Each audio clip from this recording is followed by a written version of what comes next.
നിംബസിലെ എൻ്റെ പ്രിയ വിദ്യാർത്ഥിനി സുഹൃത്തുക്കൾക്ക് ഓൺലൈൻ ഹിന്ദി ക്ലാസ്സിലേക്ക് സ്വാഗതം. എന്നെ നിങ്ങൾക്ക് പരിചയമുണ്ടല്ലോ, ഹിന്ദി ആണ് വിഷയം. അപ്പോൾ നിങ്ങൾ ആദ്യത്തെ യൂണിറ്റിലെ 3 പാഠങ്ങൾ ആൾറെഡി നമ്മൾ പഠിച്ചു കഴിഞ്ഞു. സെക്കൻഡ് യൂണിറ്റ് ആരംഭിക്കുകയാണ്. സെക്കൻഡ് യൂണിറ്റിലെ ആദ്യ പാഠമായ അയാം കലാം കെ ബഹാനെ എന്ന് പറയുന്ന പാഠമാണ് നമ്മൾ ഇന്ന് പഠിച്ചു തുടങ്ങുന്നത്.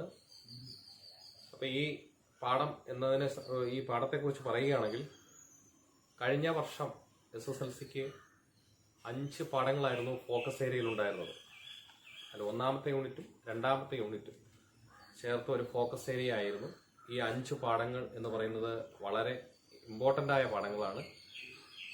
അപ്പോൾ ഇതുവരെയും നമുക്ക് സ്കൂൾ തുറന്നിട്ടില്ല. കോവിഡ് ആയതുകൊണ്ട് സ്കൂൾ ഇതുവരെയും തുറന്നിട്ടില്ല. ഇനി എന്ന് തുറക്കുമെന്നും അറിയില്ല. അതുകൊണ്ട് കഴിഞ്ഞ വർഷത്തെ കുട്ടികളെ പോലെ അതേ അവസ്ഥയിലേക്ക് പോവുകയാണ് നിങ്ങളുടെ കാര്യവും. അപ്പം എത്ര നാള് ഇങ്ങനെ പോകുമെന്ന് അറിയില്ല. അപ്പോൾ ഏത് പാഠങ്ങൾ വരെ ഫോക്കസ് ഏരിയ തരുമെന്നും അറിയില്ല. ഏതായാലും ആദ്യത്തെ 5 പാഠങ്ങൾ കഴിഞ്ഞ വർഷം ഫോക്കസ് ഏരിയ കൊടുത്തതുപോലെ വളരെ ഇമ്പോർട്ടൻ്റ് ആയി തന്നെ നിങ്ങൾക്കും ഉണ്ടായിരിക്കും. ഇതില് ബീർ ബഹൂട്ടി എന്ന് പറയുന്ന പാഠം വളരെ വളരെ ഇമ്പോർട്ടൻ്റ് ആണ്. അത് നിങ്ങൾ പഠിച്ച് കാണും. അതിലെ എല്ലാ ക്വസ്റ്റ്യൻസും ഏകദേശം 10-75ഓളം ക്വസ്റ്റ്യൻസ് അതിൽ പഠിക്കാനുണ്ട്. നിങ്ങളെ ഫ്രണ്ട് നോട്ടിൽ പഠിച്ചതിന് പുറമെ ഒരുപാട് ക്വസ്റ്റ്യൻസ് പുസ്തകം ഒരു 10-12 പ്രാവശ്യം വായിക്കുന്നതിലൂടെ അതിൽ നിരവധി ക്വസ്റ്റ്യൻസ് നമുക്ക് കിട്ടും. അതിലെ പട്കഥ തയ്യാറാക്കാൻ ഇമ്പോർട്ടൻ്റ് ആണ്. പട്കഥ തയ്യാറാക്കേണ്ടത്, ആ പട്കഥ തയ്യാറാക്കുന്ന കുട്ടികൾ അത് വളരെ ഇമ്പോർട്ടൻ്റ് ആയിട്ട് തന്നെ പഠിക്കുക. പിന്നെ അതുപോലെ വാർത്താലാപ തയ്യാറാക്കലോ എന്നൊരു ചോദ്യം കാണും. കൂടാതെ ഒരു ഡയറി എഴുതുന്നതിന്, ബേലയുടെയോ സാഹിലിന്റെയോ ഒരു ഡയറി എഴുതുന്നതിന്, ബേലയുടെ ഡയറിയാണ് കൂടുതൽ ഇമ്പോർട്ടന്റ്. അപ്പോൾ ബേലയുടെ ഡയറി എഴുതുന്നതിനെ കുറിച്ച് പഠിക്കുക. അങ്ങനെ ഒത്തിരി ക്വസ്റ്റ്യൻസ് നിങ്ങൾക്ക് ബീർ ബഹൂട്ടി എന്ന് പറയുന്ന പാഠത്തെ ആസ്പദമാക്കി ഉണ്ടായിരിക്കും. ഈ ബീർ ബഹൂട്ടി അതേ എത്ര പ്രാധാന്യമുണ്ടോ അത്രയും പ്രാധാന്യമുള്ള മറ്റൊരു പാഠമാണ് അയാം കലാം കെ ബഹാനെ എന്ന് പറയുന്ന പാഠം. ഇത് ഒരു ഫിലിമി ലേഖാണ്. ഫിലിമി ലേഖ് എന്ന് പറഞ്ഞാൽ ഒരു സിനിമയെ ആസ്പദമാക്കി എഴുതിയ ലേഖനമാണ് ഫിലിമി ലേഖ് എന്ന് പറയുന്നത്.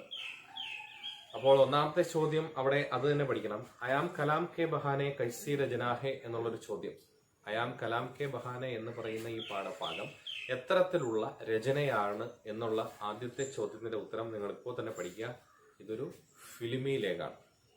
ഈ ഫിലിമി ലേഖ് ആയ അയാം കലാം കെ ബഹാനെ എന്ന് പറയുന്ന പാഠം എഴുതിയത് ആര്? ഇസ്ക രചയിത കോനെ, ഫിലിമി ലേഖക് കോനെ എന്നുള്ള ചോദ്യത്തിന്റെ ഉത്തരം അവിടെ മിഹിർ എന്ന് എഴുതിയിട്ടുണ്ട്. 39ാമത്തെ പേജില് ലാസ്റ്റ് മിഹിർ പാണ്ഡെ എന്ന് പറയുന്ന ഒരാളെ കുറിച്ച് എഴുതിയിട്ടുണ്ട്. അദ്ദേഹമാണ് നമ്മുടെ ഈ പാഠത്തിന്റെ ലേഖകൻ. മിഹിർ പാണ്ഡെ ആരാണ്, എന്താണ്, എങ്ങനെയൊക്കെയാണ്, എന്തൊക്കെയായിരുന്നു രചനകൾ, എന്തൊക്കെയായിരുന്നു അദ്ദേഹത്തിന്റെ സൃഷ്ടികൾ എന്നൊക്കെ നിങ്ങൾക്ക് സമയം കിട്ടുന്നതനുസരിച്ച് പുസ്തകം എടുത്ത് വായിച്ചു നോക്കുക. മിഹിർ പാണ്ഡെ എന്ന് പറയുന്ന അദ്ദേഹത്തെ കുറിച്ച് അതിനകത്ത് വിവരിച്ചിട്ടുണ്ട്. അതൊന്നും പരീക്ഷയ്ക്ക് ചോദിക്കില്ല. എങ്കിലും അദ്ദേഹത്തിന്റെ പേര് നിങ്ങൾ ഓർത്തു വയ്ക്കുക, മിഹിർ എന്നാണ്. മിഹിർ. അപ്പോൾ നമ്മൾ ഈ പഠിക്കുന്ന പാഠത്തിന്റെ ഒന്നാമത്തെ ചോദ്യം അയാം കലാം കെ ബഹാനെ എന്ന് പറയുന്ന ഈ പാഠം എഴുതിയത് ആര്? ഒന്നാമത്തെ ചോദ്യം മിഹിർ പാണ്ഡെ. രണ്ടാമത്തെ ചോദ്യം അയാം കലാം കെ ബഹാനെ കൈസി രചനാഹെ, എത്തരത്തിലുള്ള രചനയാകുന്നു? എത്തരത്തിലുള്ള രചനയാണ്? ഫിലിമി ലേഖ്. അത് പുസ്തകത്തിലെ വലത് സൈഡിൽ ഫിലിമി ലേഖ് എന്ന് എഴുതിയിട്ടുണ്ട്. 2 ചോദ്യങ്ങൾ നമ്മൾ ഇതിനോടകം പഠിച്ചു കഴിഞ്ഞു അല്ലേ? ഈ പാഠം നിങ്ങൾ ബീർ ബഹൂട്ടിക്ക് കൊടുത്ത അതിനെ അത്രയും പ്രാധാന്യം. കാരണം ബീർ ബഹൂട്ടി, അയാം കലാം കെ ബഹാനെ, ഹതാശാ സെ ഏക് വ്യക്തി ബൈഠ് ഗയാ താ, ടൂട്ടാ പഹിയ, അതുപോലെ സബ്സെ ബഡാ ഷോമാൻ, ഇത്രയും പാഠങ്ങളായിരുന്നു കഴിഞ്ഞ വർഷത്തെ ഫോക്കസ് ഏരിയ. അപ്പൊ ഈ പാഠങ്ങളെല്ലാം തന്നെ വളരെയധികം പ്രാധാന്യമുള്ളതാണ്. ഒരു കാരണവശാലും ഒരു ക്വസ്റ്റ്യൻസ് പോലും പഠിക്കാതെ പോകരുത്. പരീക്ഷയ്ക്ക് കണ്ടല്ലോ, ഈ കഴിഞ്ഞ വർഷത്തെ ഹിന്ദി പരീക്ഷ വളരെ വളരെ എളുപ്പമായിരുന്നു. കാരണം ഈ 5 പാഠങ്ങളിൽ നിന്ന് മാക്സിമം ക്വസ്റ്റ്യൻസ് നമ്മളിവിടെ കൊടുത്തിട്ടുണ്ട്. ആ ക്വസ്റ്റ്യൻസ് വർക്കൗട്ട് ചെയ്യിച്ച് ആ കുട്ടികളെ മാക്സിമം മാർക്ക് മേടിക്കത്തക്ക രീതിയിൽ എല്ലാ പേർക്കും ഹിന്ദിക്ക് A+ ഉണ്ടായിരുന്നു എന്ന് തന്നെയാണ് കരുതുന്നത്. അപ്പോൾ ആ കുട്ടികൾക്ക് അത്രയും എളുപ്പമാകുവാൻ, കാരണം ആ പാഠങ്ങൾ നന്നായി വായിച്ച് പഠിച്ചാൽ, ബീർ ബഹൂട്ടി നിങ്ങൾ പഠിച്ചു കഴിഞ്ഞെങ്കിൽ നന്നായിട്ട് ഒരു 8-10 പ്രാവശ്യം ചുമ്മാ ഇരുന്ന് വായിക്കുക. വായിച്ചതിന് ശേഷം അതിന്റെ ക്വസ്റ്റ്യൻ ആൻസർ പഠിക്കുക. എഴുതുന്ന ക്വസ്റ്റ്യൻ ആൻസർ മാത്രമല്ല, അതിലുപരി ഒരുപാട് വർക്കുകൾ അതിന്റെ പുസ്തകത്തിന്റെ ബാക്കിലും അതുപോലെ ക്വസ്റ്റ്യൻ ബാങ്ക് കയ്യിലുണ്ടെങ്കിൽ അതൊക്കെ നോക്കി ചുമ്മാ ഇരുന്ന് പഠിക്കുക. പഠിക്കുമ്പോൾ അത് നിങ്ങൾക്ക് പരീക്ഷയ്ക്ക് കിട്ടുന്ന മാർക്കുകളാണെന്ന് കരുതുക.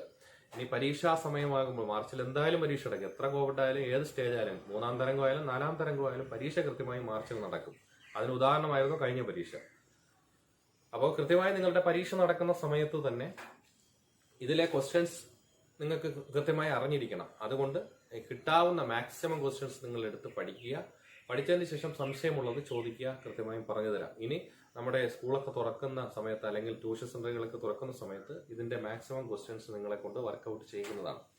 അപ്പോൾ അതുപോലെ ഇമ്പോർട്ടന്റ് ആയ പാഠമാണ് അയാം കലാം കെ ബഹാനെ. ഇതില് 2-3 സെക്ഷൻ ഉണ്ട്. ഇത് ഒരു സിനിമയെ ആസ്പദമാക്കിയാണ് ഈ ലേഖനം എഴുതിയിരിക്കുന്നത് എന്ന് പറഞ്ഞു. അതുകൊണ്ടാണ് ഫിലിമിയിലേക്ക് എന്ന് പറയുന്നത്. ആ സിനിമ ഏതാണെന്നും അതിലെ കഥ എന്താണെന്നും അതിനെക്കുറിച്ചുള്ള ഭാഗങ്ങളുമെല്ലാം നമ്മൾ 2ാമത്തെ സ്റ്റേജിൽ പഠിക്കും. 1ാമത്തെ സ്റ്റേജിൽ നമ്മുടെ കഥാനായകനായ ഈ എഴുത്തുകാരൻ തന്നെയാണ് കഥാനായകൻ. അദ്ദേഹത്തിന്റെ കുട്ടിക്കാലത്തെ കുറെ കാര്യങ്ങളാണ് ആദ്യത്തെ സ്റ്റേജിൽ പറയുന്നത്. 2ാമത്തെ സ്റ്റേജ് സിനിമയുമായി ബന്ധപ്പെട്ട കാര്യങ്ങളാണ്. ഇതിൽ ഒരുപാട് ഉപകഥകളുമുണ്ട്. ഇതെല്ലാം കൂടെ പഠിക്കുമ്പോൾ നമ്മുടെ പാഠമായി. അപ്പൊ ഇതിൽ ഓരോരോ പേരുകൾ പറയുമ്പോൾ വളരെ വ്യക്തമായി തന്നെ ഓരോ പേരുകൾ നിങ്ങൾ പഠിച്ചിരിക്കണം. അപ്പോൾ ഇതിൽ കഥാനായകനായ നമ്മുടെ ലേഖകന്റെ പേര് എന്ത് എന്ന് മറക്കരുത്. മിഹിർ പാണ്ഡെ. ഈ മിഹിറിന് ഒരു കൂട്ടുകാരൻ ഉണ്ടായിരുന്നു. അദ്ദേഹത്തിന്റെ പേരാണ് മോർപാൽ. ശ്രദ്ധിക്കുക, മിഹിറിന്റെ കൂട്ടുകാരന്റെ പേരാണ് മോർപാൽ. ഈ 2 പേരുടെയും നടന്ന സ്കൂൾ ജീവിതത്തിൽ ഉണ്ടായ കുറെ സംഭവങ്ങൾ ആസ്പദമാക്കിയാണ് ഫസ്റ്റ് സ്റ്റേജ് ഇങ്ങനെ പോയിക്കൊണ്ടിരിക്കുന്നത്. സ്കൂൾ ജീവിതം അതാണ് നമ്മൾ ആദ്യഘട്ടത്തിൽ നമ്മൾ പഠിക്കുന്നത്. അപ്പോൾ 2 പേരുകൾ നിങ്ങൾ ഇതിൽ പഠിക്കണം. ഒന്ന് മിഹിർ എന്ന നമ്മുടെ കഥാനായകനും എഴുത്തുകാരനുമായ മിഹിർ പാണ്ഡെ, അതുപോലെ അദ്ദേഹത്തിന്റെ കൂട്ടുകാരനായിരുന്ന മോർപാൽ. ഈ 2 പേരുകൾ ഈ ക്ലാസ് തുടങ്ങുമ്പോൾ ഇപ്പോൾ പറഞ്ഞപ്പോൾ തന്നെ നിങ്ങൾ പഠിച്ചിരിക്കുക, മിഹിറും മോർപാലും. ശരി, നമുക്ക് പാഠത്തിലേക്ക് പോകാം. എല്ലാ പേരും പുസ്തകം തുറന്നു വയ്ക്കുക. പുസ്തകത്തില് പറയുന്ന ഓരോ സെന്റൻസും കൃത്യമായി നോക്കുക. അറിഞ്ഞുകൂടാത്ത ഏതെങ്കിലും വാക്കുകളുണ്ടെങ്കിൽ അതിന്റെ അർത്ഥം ഞാൻ കൂടെ പറയുന്നുണ്ട്, അത് എഴുതിയെടുക്കുക. പുസ്തകത്തിൽ എഴുതാതെ ആ നോട്ട് ബുക്കിലോ ഒരു പേപ്പറിലോ എഴുതിയെടുത്ത് നന്നായിട്ട് പഠിക്കുക. അപ്പോൾ പുസ്തകം വായിക്കാൻ എളുപ്പമായിരിക്കും. ശരി. गांव के स्कूल में मेरा एक साथी था मोरपाल. गांव के स्कूल में എന്താ ഗാവ്? ഗ്രാമം അല്ലെ? ഗ്രാമത്തിലെ സ്കൂളിൽ മേര എന്ന് പറഞ്ഞാൽ എന്റെ ഏക് സാത്തി താ. സാത്തി എന്ന് പറഞ്ഞാൽ എന്താ? ഫ്രണ്ട്, കൂട്ടുകാരൻ അല്ലെ? ഗ്രാമത്തിലെ സ്കൂളിൽ, ഗ്രാമത്തിലായിരുന്നു അവർ പഠിച്ചിരുന്നത്. ഗ്രാമത്തിലെ സ്കൂളില് എനിക്ക് ഒരു കൂട്ടുകാരൻ ഉണ്ടായിരുന്നു. അപ്പോൾ ഞാൻ അല്ലെങ്കിൽ എനിക്ക് എന്ന് പറഞ്ഞിരിക്കുന്ന ആരെ കുറിച്ചാണ്? നമ്മുടെ ലേഖകനായ മിഹിറിനെ കുറിച്ച് തന്നെയാണ്. അപ്പൊ മിഹിറിന് ഒരു കൂട്ടുകാരൻ ഉണ്ടായിരുന്നു. ആരാ? മോർപാൽ. ഇത് ഞാൻ കുറച്ചു മുമ്പ് പറഞ്ഞു അല്ലേ? മിഹിറിന്റെ ഏറ്റവും അടുത്ത കൂട്ടുകാരനായിരുന്നു ആര്? മോർപാൽ. ഇവര് 2 പേരും പഠിച്ചിരുന്നത് ഗ്രാമത്തിലെ സ്കൂളിലാണ്. വഹി മോർപാൽ ജിസ്നെ ഏക് ബാർ ഹമാരെ अंग्रेजी के मास्टर तिवारी जी को लुक का मतलब और सही से पूछे जाने पर बताया था. LOO के लुक यानी लुक के देखना. ശ്രദ്ധിക്കുക, വഹി മോർപാൽ എന്ന് പറഞ്ഞാൽ ആ മോർപാൽ എന്ത് ചെയ്യുന്നു? ജിസ്നെ, ആരാണോ, ഏക് ബാർ ഹമാരെ अंग्रेजी के मास्टर. अंग्रेजी എന്ന് പറഞ്ഞാൽ എന്താ? ഇംഗ്ലീഷിന്റെ മാസ്റ്റർ എന്ന് പറഞ്ഞാൽ ഇംഗ്ലീഷ് അധ്യാപകൻ. എന്താ ഇംഗ്ലീഷ് അധ്യാപകന്റെ പേര്? തിവാരി എന്ന് തന്നെ വായിക്കണം. തിവാരി എന്ന് വായിക്കരുത്. തിവാരി ജി എന്ന് പറയുന്നത് നമ്മള് ഉത്തരേന്ത്യയിലൊക്കെ ബഹുമാന സൂചകമായി ഉപയോഗിക്കുന്ന പദമാണ് അല്ലെ? മോദിജി, സോണിയാജി, ഗാന്ധിജി എന്നൊക്കെ പറയുന്നത് നമ്മൾ ബഹുമാന സൂചകമായി പറയുന്ന ഒരു ശബ്ദമാണ്.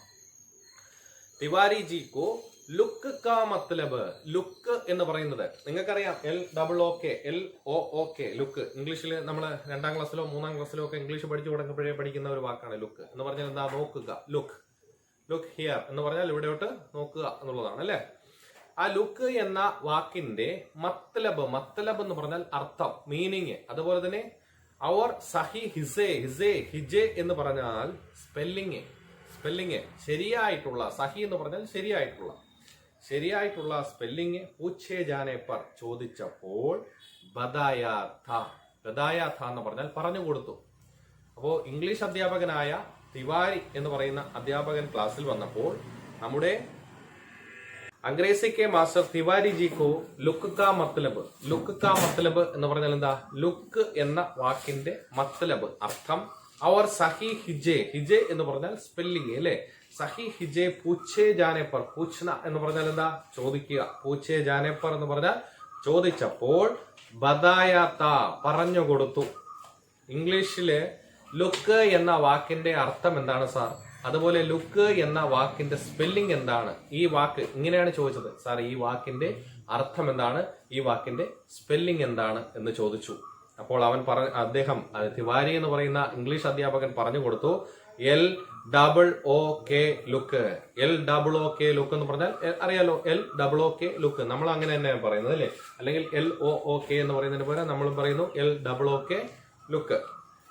ലുക്കിയാനി ലുക്ക് കെ ദേഖ്ന. ലുക്കിയാനി ലുക്ക് എന്ന് പറഞ്ഞാൽ അതായത് ലുക്ക് കെ ദേഖ്ന എന്ന് പറഞ്ഞാൽ നല്ല രീതിയിൽ നോക്കി കാണൂ.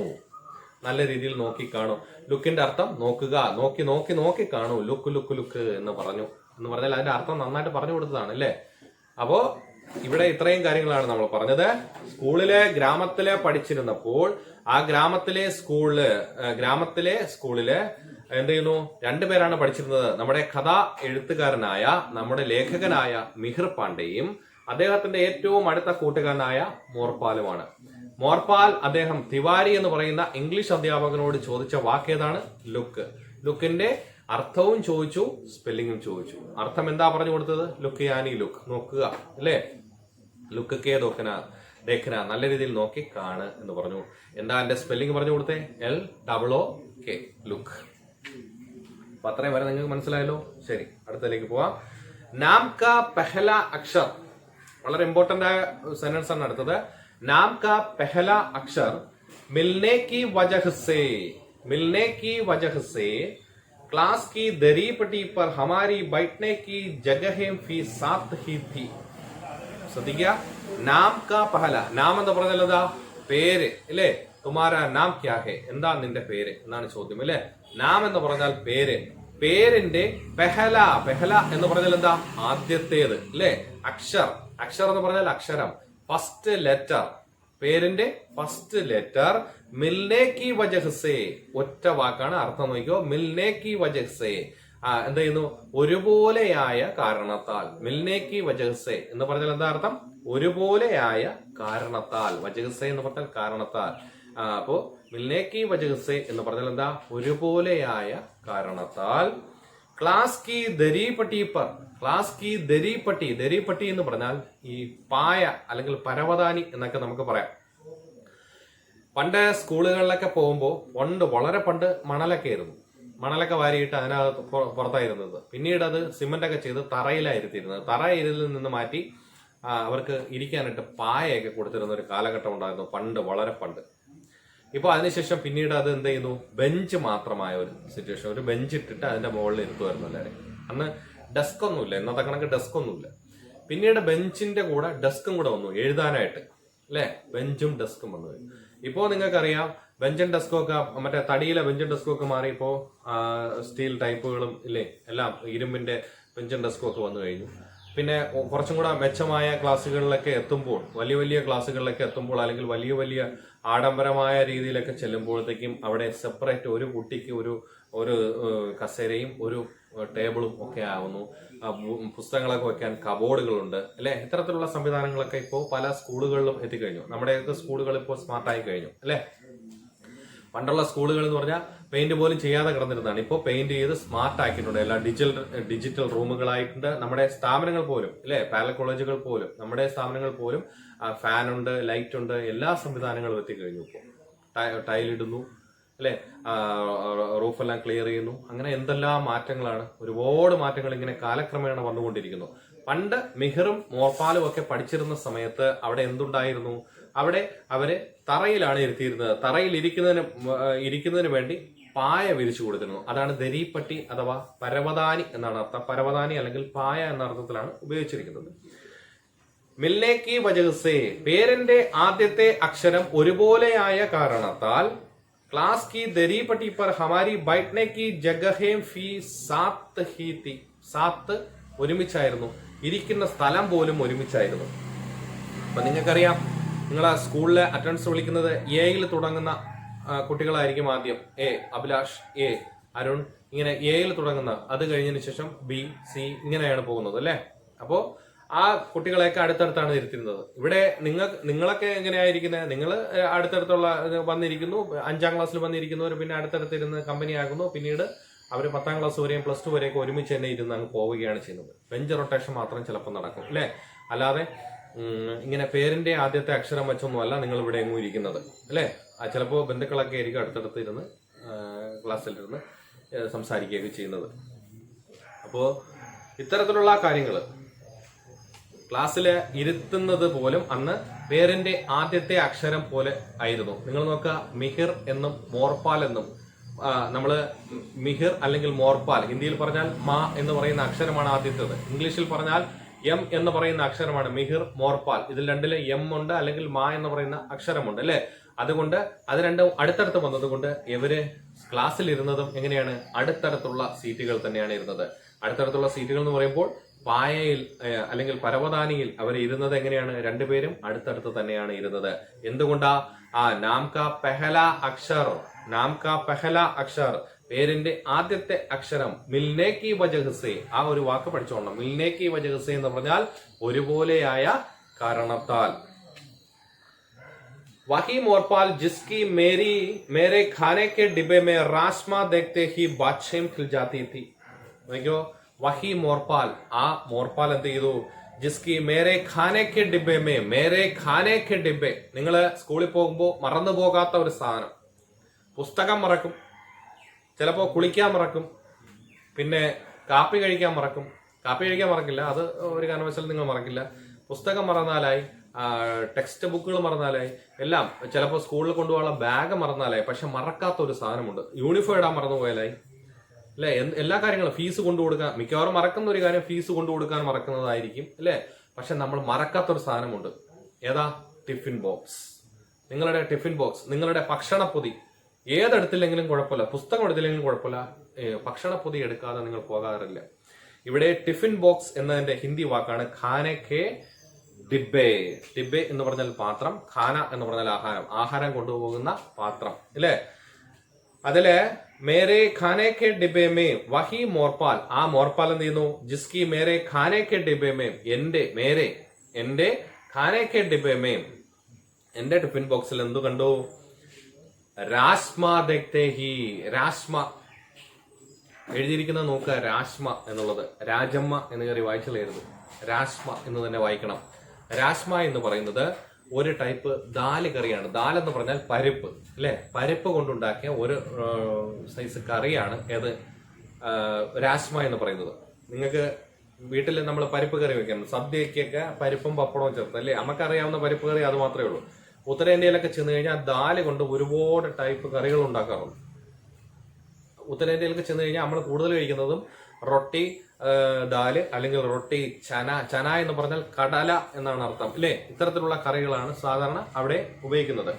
ഇവിടെ നോക്കിയോ, മേരെ ഖാനെ കെ ഡിബ്ബെ മേ, എന്റെ ഭക്ഷണത്തിന്റെ ഡബ്ബയില് രാഷ്മ ദേഖ്തേ ഹി, രാഷ്മ എന്ന് പറയുന്നത് ഈ പരിപ്പ്, ഒരിനം പരിപ്പ് കറിയാണ്. ആ പരിപ്പ് കറി കണ്ടപ്പോൾ എന്ത് ചെയ്യുന്നു? മോർപാലിനെ കുറിച്ചാണ് പറയുന്നത്. മോർപാല് എന്റെ ടിഫിൻ ബോക്സിലെ പരിപ്പ് കറി കണ്ടപ്പോൾ എന്ത് ചെയ്യുന്നു? ബാദ്ഷേം ഖിൽജാത്തി, ഒറ്റ വാക്കാണ് ബാദ്ഷേം ഖിൽജാന എന്ന് പറഞ്ഞാൽ എന്താ? അതീവ സന്തുഷ്ടനാവുക, അത്യധികം സന്തോഷം കൊണ്ട് തുള്ളിച്ചാടുക എന്നുള്ള അർത്ഥത്തിലാണ് ഉപയോഗിക്കുന്നത്. ബാദ്ഷേം ഖിൽജാന എന്ന് പറഞ്ഞാൽ അത്യധികം സന്തോഷവാനാവുക. ഇവിടെ എന്റെ ഭക്ഷണപ്പൊതി, എന്റെ ഭക്ഷണത്തിന്റെ പാത്രം കണ്ട് അതിനകത്ത് രാഷ്മ കണ്ടപ്പോൾ ഏറ്റവും കൂടുതൽ സന്തോഷവാനായത് ആരാണ്? മോർപാലാണ്. നോക്കിയോ, ഹമാരാ സൗദാത്ത, സൗദ എന്ന് പറയുന്ന വാക്ക് ഉണ്ടല്ലോ, സൗദ പുസ്തകത്തിൽ കിടക്കുന്ന വാക്ക് ശ്രദ്ധിച്ചോണം. സൗദ എന്ന് പറഞ്ഞാൽ ഡീൽ എന്നാണ്, ഡീൽ വ്യാപാരം എന്നുള്ളതാണ് മലയാള വാക്ക്. അപ്പോൾ സൗദ എന്ന് പറഞ്ഞാൽ അവര് തമ്മിൽ ഒരു ഡീൽ ഉണ്ടായിരുന്നു. ആരൊക്കെ തമ്മില്? നമ്മുടെ മോർപാലും മിഹിറും തമ്മില് ഒരു ഡീൽ ഉണ്ടായിരുന്നു. എപ്പോഴാണ്? ഖേൽഗണ്ടിമേ. ഖേൽഗണ്ടി എന്നുള്ളത് നിങ്ങൾ ഒന്നാമത്തെ പാഠമായ ബീർ ബഹൂട്ടി പഠിച്ചിട്ടുണ്ട്. സുരേന്ദ്ര മാഡ്സാബിന്റെ ക്ലാസ്, ഗണിത ക്ലാസ് ആ ഖേൽഗണ്ടിക്ക് ശേഷമാണ് എന്ന് നിങ്ങൾ പഠിച്ചിട്ടുണ്ട്. അവിടെ വെച്ചൊരു എന്തുണ്ട്, ഒരു വാർത്താലാപ തയ്യാറക്കരോ അല്ലെങ്കിൽ ഒരു പട്കഥ തയ്യാറക്കരോ എന്ന് പറഞ്ഞ ഒരു ക്വസ്റ്റ്യനും ഉണ്ട്. അത് ഞാൻ കുറച്ച് കഴിഞ്ഞിട്ട് നിങ്ങൾക്ക് എഴുതി തരാം. അപ്പൊ അത് പഠിച്ചോണം. അപ്പോ ഖേൽഗണ്ടി എന്ന വാക്കിന്റെ അർത്ഥം നിങ്ങൾ പഠിച്ചിട്ടുണ്ട്. എന്താ ഖേൽഗണ്ടി? ഡ്രില്ല് പീരീഡ് എന്നുള്ള അർത്ഥത്തിലാണ് ഇവിടെ ഉപയോഗിക്കുന്നത്. ഖേൽഗണ്ടിമേ, ആ ഡ്രില്ല് സമയത്ത് ഖാനേക്ക് അദല ബദലി കൈമാറ്റ വ്യവസ്ഥ, അങ്ങോട്ടും ഇങ്ങോട്ടും കൊടുക്കുന്നതിനാണ് അദല ബദലി എന്ന് പറയുന്നത്. അദല ബദലി എന്ന് പറഞ്ഞാൽ എന്താ അർത്ഥം? അത് എന്റെ കയ്യിലുള്ളത് അങ്ങോട്ടും അവന്റെ കയ്യിലുള്ളത് ഇങ്ങോട്ടും. അപ്പോ നമ്മുടെ ടിഫിൻ ബോക്സുകൾ തമ്മിൽ കൈമാറ്റം ചെയ്യുക, അതായിരുന്നു അദല ബദലി എന്ന വാക്കിന്റെ അർത്ഥം. ഹമാര സൗദാത്ത, ഞങ്ങൾ തമ്മിൽ ഒരു ഡീൽ ഉണ്ടായിരുന്നു. എന്തായിരുന്നു? ഖേൽഗണ്ടിമേ, ഈ ഡ്രില്ല് പീരീഡ് ഖാനേക്ക് അദല ബദലിക്ക, കൊണ്ടുവന്നിട്ടുള്ള ഭക്ഷണം അങ്ങോട്ട് കൊടുക്കുക, അവന്റെ ഭക്ഷണം ഇങ്ങോട്ട് മേടിക്കുക. ഇതായിരുന്നു ഇവർ തമ്മിലുള്ള ഡീല്. അപ്പൊ അത്രയും വരെ നിങ്ങൾക്ക് മനസ്സിലായല്ലോ. എല്ലാ വാക്കിന്റെ അർത്ഥവും പഠിച്ചുകൊള്ളണം. യാനി, അടുത്ത വാക്കുണ്ടല്ലോ യാനി. എന്താ അർത്ഥം? യാനി എന്ന് പറഞ്ഞാൽ അതായത്. എഴുതിക്കോ, യാനി എന്ന് പറഞ്ഞാൽ എന്താ? അതായത്. മേരെ ടിഫിൻ കെ, എന്റെ ടിഫിൻ ബോക്സിലെ രാസ്മ ചാവൽ, രാസ്മ എന്ന് പറഞ്ഞാൽ പരിപ്പ് കറിയാണ്, ചാവൽ എന്ന് പറഞ്ഞാൽ എന്താ? ചോറ് അല്ലേ? അപ്പൊ ഞാൻ എന്താ കൊണ്ടുവരുന്നത്? ചോറും പരിപ്പ് കറിയാണ് സ്ഥിരം ഭക്ഷണം. പണ്ട് ഇപ്പൊ നിങ്ങൾക്ക് ഡെയിലി ചിക്കൻ കാണും, മീൻ കാണും. മീൻ ഇന്ന് ഒരു ടൈപ്പ് അല്ലെങ്കിൽ 3-4 ടൈപ്പ് കാണും അല്ലേ? നമ്മള് ഭക്ഷണങ്ങൾ ദിവസവും വീട്ടിൽ 5-6 കറികളാണ്. പണ്ട് അങ്ങനെയല്ല, ഒരു കറിയും ഒരു ചോറുമാണ്. ഒരു മാസമൊക്കെ ചിലപ്പോൾ അതായിരിക്കും. അത് ഡെയിലി ഇത് തന്നെ ആയിരിക്കും അവരെ കറി വെക്കുന്നത്. അപ്പോ ഇവിടെ നോക്കുക, ഇവിടെ ചാവലും കൊണ്ടുവരും, ചോറും കൊണ്ടുവരും, രാസ്മയും കൊണ്ടുവരും, ആ പരിപ്പ് കറിയും കൊണ്ടുവരും. ഇത് തന്നെയായിരുന്നു നമ്മുടെ മിഹിർ സ്ഥിരമായി കൊണ്ടുവന്നിരുന്നത്. ഈ ഭക്ഷണം ഉസ്കെ, അവനെ, അവർ ഉസ്കെ ഖർസെ ആയ, അവന്റെ വീട്ടിൽ നിന്ന് കൊണ്ടുവന്നിട്ടുള്ള ബഡാസ, വലിയ ഒരു പാത്രത്തിലാണ് അവൻ കൊണ്ടുവന്നിട്ടുള്ളത്. ഒരു വാക്ക് അടുത്ത് പഠിക്കുന്നു, വളരെ ഇമ്പോർട്ടന്റ് ആയ വാക്കാണ്. ചാച്ച് എന്നാണ് വാക്ക്. കണ്ടല്ലോ, പുസ്തകത്തിൽ കിടപ്പുണ്ട്. ചാച്ച് എന്ന് പറഞ്ഞാൽ മോര് എന്നാണ് അർത്ഥം. മോര്. ചാച്ച് കാ ഡിബ്ബ മേര. ഈ അവൻ കൊണ്ടുവന്നിരുന്നത് എന്താണ്? ഒരു പാത്രം മോരാണ് അവൻ കൊണ്ടുവന്നിരുന്നത്. അപ്പൊ ഞാൻ കൊടുക്കുന്നത് എന്താ? പരിപ്പ് കറിയും ചോറും പരിപ്പ് കറിയും ഞാൻ കൊണ്ടുവരും. അത് അവൻ കഴിക്കും. അവൻ കൊണ്ടുവരുന്ന മോര് ഞാൻ കഴിക്കും. ഇതായിരുന്നു. ഇനി വളരെ ഇമ്പോർട്ടന്റ് ആയ ഒരു വാക്ക് കൂടെ ഉണ്ട്, അത് ശ്രദ്ധിക്കുക. ഒരുപാട് പ്രാവശ്യം പരീക്ഷയ്ക്ക് ചോദിച്ചിട്ടുള്ള ഒരു ചോദ്യമാണ്. ഉസേ പദാതാക്കി, അവൻ അറിയാമായിരുന്നു, അത് പരീക്ഷയ്ക്ക് ചോദിച്ചിട്ടില്ല. അടുത്ത സെന്റൻസ് ആണ് എന്താ? ചാച്ച് മേരി കംസോരി ഹേ. ചാച്ച് മേരി കംസോരി ഹേ. കംസോരി എന്ന് പറയുന്ന വാക്ക് കണ്ടല്ലോ. കംസോരിയുടെ അർത്ഥം എന്താ? ദൗർബല്യം. എന്റെ ദൗർബല്യമായ ഭക്ഷണമാണ് ഇത് ചാച്ച്, മോര് എന്ന് പറയുന്നത്. അപ്പോ മിഹിർ എന്ന് പറയുന്ന നമ്മുടെ കഥാനായകന്, അല്ലെങ്കിൽ നമ്മുടെ കഥാകാരന്, അല്ലെങ്കിൽ ലേഖകന്, ഫിലിമിലേക്ക് എഴുതിയ മിഹിറിന് ആ കുട്ടിക്കാലത്ത് മുതൽ ഉണ്ടായ ഒരു ഭക്ഷണത്തിന്റെ ദൗർബല്യം എന്തായിരുന്നു? ചാച്ച്, മോര് അല്ലേ? ചാച്ച് മേരി കംസോരി ഹേ.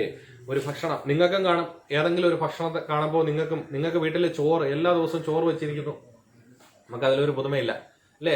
ചിലർക്ക് ബിരിയാണി കാണുമ്പോൾ ഭയങ്കരമായി എന്ത് ചെയ്യുന്നു? വായിൽ വെള്ളമൂറും അല്ലേ? അല്ലെങ്കിൽ ആ റോഡിലൂടെ പോകുമ്പോൾ ഇങ്ങനെ കടയിൽ പോകുക കാണുമ്പോൾ നമുക്ക് ഭയങ്കര ഒരു സന്തോഷം തോന്നും അല്ലേ? അത് കഴിക്കണം എന്നുള്ള ഒരു ആഗ്രഹം. അപ്പൊ ഇത്തരത്തിൽ ചിലവർക്ക് ചില ഭക്ഷണത്തോട് അമിതമായ താല്പര്യം, എത്ര കഴിച്ചാലും ഇങ്ങനെ കഴിച്ചുകൊണ്ടിരിക്കാൻ തോന്നുന്ന ആ ഒരു താല്പര്യം, അതിനെയാണ് ദൗർബല്യം എന്ന് പറയുന്നത്. ഇവിടെ എന്ത് ചെയ്യുന്നു? ഇവിടെ നമ്മുടെ കഥാനായകനായ മിഹിറിന് ഉണ്ടായിരുന്ന ഭക്ഷണത്തിൽ ഉണ്ടായിരുന്ന ദൗർബല്യം എന്തായിരുന്നു? ചാച്ച് എന്ന് പറയുന്ന ഭക്ഷണം. ചാച്ച് എന്ന് പറഞ്ഞാൽ എന്താ? മോര്. ഈ മോര് ആരാ കൊണ്ടുവന്നിരുന്നേ? മോർപ്പാല്. പകരം മോർപ്പാലിന് എന്ത് കൊടുത്തിരുന്നു?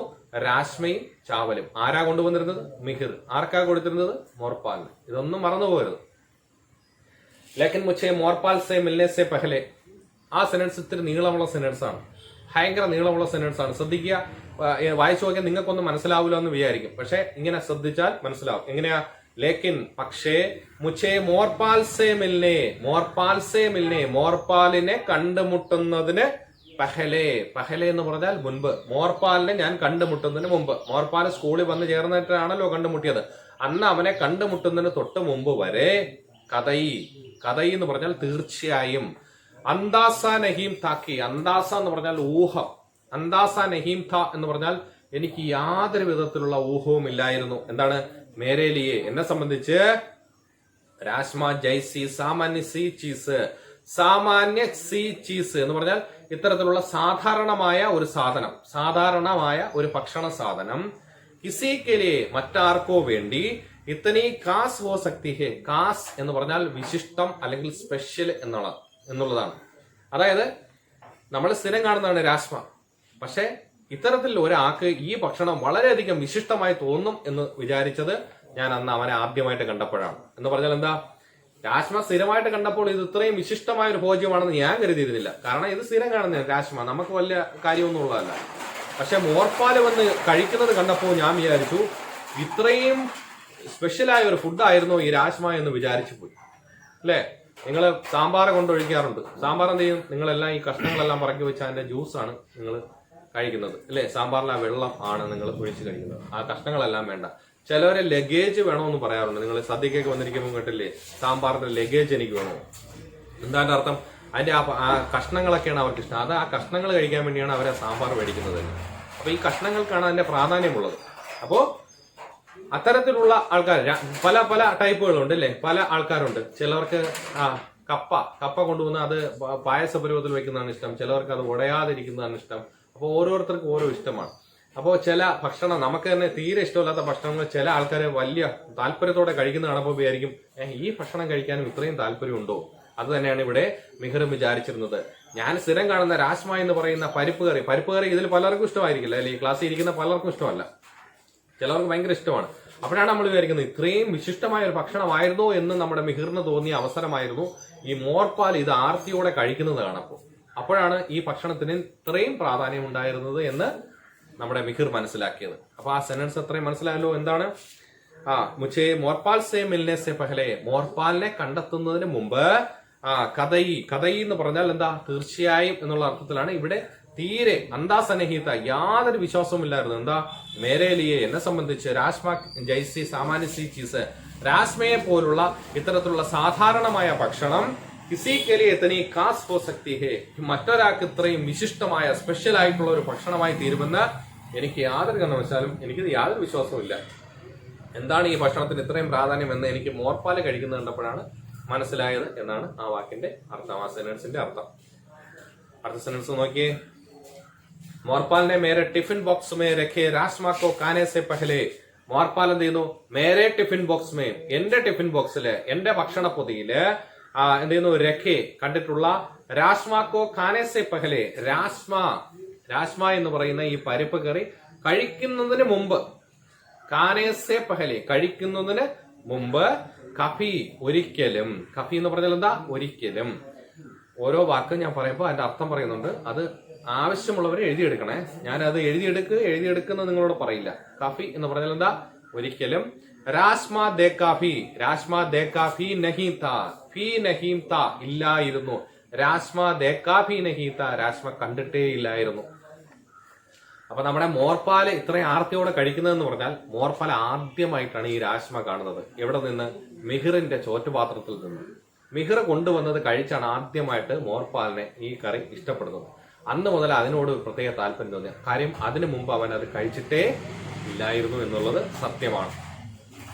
അതെന്തായിരുന്നു കാര്യം എന്നുള്ളതൊക്കെ നമുക്ക് വഴിയാലെ പഠിക്കാം. മോർപ്പാൽ എന്തുകൊണ്ട് ഇത്തരത്തിലുള്ള ഭക്ഷണങ്ങൾ കഴിച്ചിട്ടില്ല എന്നുള്ളത് നമുക്ക് വഴിയാലെ പഠിച്ചു വരാം. വഹ് ഹമാരെ സ്കൂൾ കെ, ഇനിയുള്ളത് വളരെ ഇമ്പോർട്ടന്റ് ആയ മറ്റൊരു ചോദ്യം ഉൾപ്പെടുന്ന, പരീക്ഷയ്ക്ക് ഒരുപാട് പ്രാവശ്യം ചോദിച്ചിട്ടുള്ള ഒരു ചോദ്യവുമായി ബന്ധപ്പെട്ടിട്ടുള്ള ഒരു കാര്യമാണ്. അപ്പോ ആ സെന്റൻസ് നന്നായിട്ട് മനസ്സിലാക്കുക.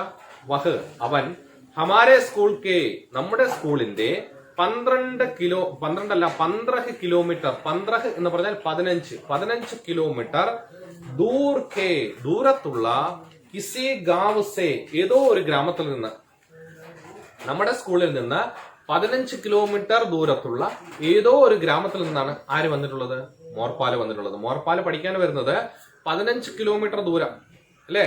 നമ്മള് അവനവഞ്ചേരി, നമ്മള് ഇവിടുന്ന് ഏകദേശം ഒരു 3-4 കിലോമീറ്റർ ഉണ്ട് ആറ്റിങ്ങലിലേക്ക്. അവിടെ നിന്ന് വീണ്ടും പോകണം 15 കിലോമീറ്റർ എന്ന് പറയുമ്പോൾ നിങ്ങൾ തന്നെ ഒന്ന് ആലോചിക്കുക, ഏകദേശം 15 കിലോമീറ്റർ എത്രത്തോളം ദൂരമുണ്ട്. അത്രയും ദൂരം സൈക്കിൾ ചവിട്ടിയാണ് അവൻ വന്നിരുന്നത്. അതാണ് അടുത്ത സെന്റൻസ് പറയുന്നത്.